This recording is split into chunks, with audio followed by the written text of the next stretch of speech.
Hello friends, কেমন আছেন? আশা করি সবাই ভালো আছেন। আর আজকে আমি কথা বলবো বাংলা সিনেমার অন্যতম জনপ্রিয় এবং সুন্দরী অভিনেত্রী নুসরাত জাহানের সম্পর্কে।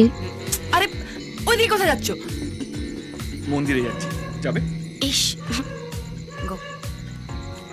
নুসরাত জাহান জন্মগ্রহণ করেন 8ই জানুয়ারি 1990 সালে কলকাতার একটি মুসলিম পরিবারে। সেই হিসেবে তার বর্তমান বয়স 34 বছর এবং তার উচ্চতা 5 ফুট 2 ইঞ্চ। তার বাবার নাম মোহাম্মদ শাহজাহান এবং তার মায়ের নাম সুষমা খাতুন এবং তার মাও একজন অভিনেত্রী ছিলেন। তিনি কুইন অফ দ্য মিশন স্কুলে পড়তেন। স্কুল জীবন সমাপ্ত করেন এবং ভবানীপুর কলেজ থেকে তিনি বিকম ডিগ্রি অর্জন করেন।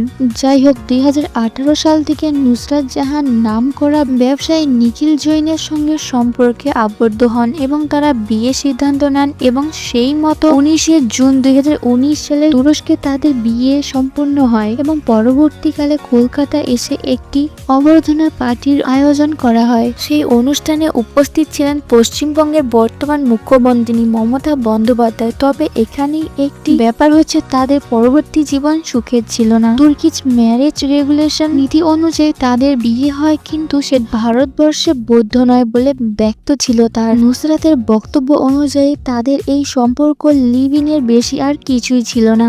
যাই হোক, 2021 সালে নুসরাতের একটি পুত্র সন্তান হয় এবং দেশের অন্যতম প্রধান মিডিয়া ইকোনমিক টাইমস এর প্রতিবেদন অনুসারে নুসরাত জাহানের পুত্র সন্তানের নাম হলো জিসানজে দাশগুপ্ত। আর বার্থ সার্টিফিকেটে বাচ্চাটির বাবার নাম দেওয়া আছে দেবাশিস দাশগুপ্ত, যা হলো অভিনেতা যশ দাশগুপ্তের আসল নাম।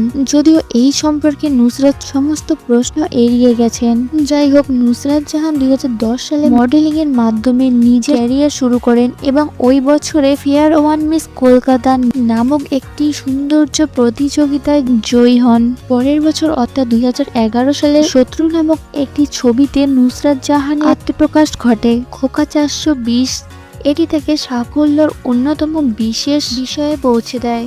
ক্রিশ, ওর বাবা ওর বিয়ে দিতে চায় গ্রামের কোনো এক ছেলের সাথে। সে নাকি তার পরবর্তী ছবি ছিল খিলাড়ি। এটি ছিল নুসরাত জাহানের আর এক মুভি। অভিনেতা অঙ্কুশের সঙ্গে তার জুটি অনেক জনপ্রিয় হয়ে ওঠে। এর পরবর্তীকালে এই দুটি একসাথে বেশ কিছু জনপ্রিয় চলচ্চিত্র অভিনয় করেন, যেমন জামাই 420, হরিবত ব্যান্ডওয়ালা, কেলোর কীর্তি ইত্যাদি। এছাড়াও তিনি অ্যাকশন চলচ্চিত্রে চিকেন তান্দুরি এবং যোদ্ধার চলচ্চিত্রে দেশি ছবির মতো কিছু আইটেম গানে অভিনয় করেন এবং দর্শকদের মন জয় করেন। এবং 2015 সালে শেষ ছবিটি ছিল হর হর ব্যোমকেশ, যেটি সেই বছরের ডিসেম্বর মাসে মুক্তি পায়।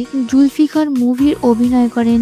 2017 সালে প্রথম দেখা গিয়েছিল বিরসা দাশগুপ্ত প্রচলিত ওয়ান ছবিতে। এছাড়াও তিনি বড় দুর্গা, মাইকি, উমা, অসুর, SOS কলকাতা ইত্যাদি ছবিতে অভিনয় করেন।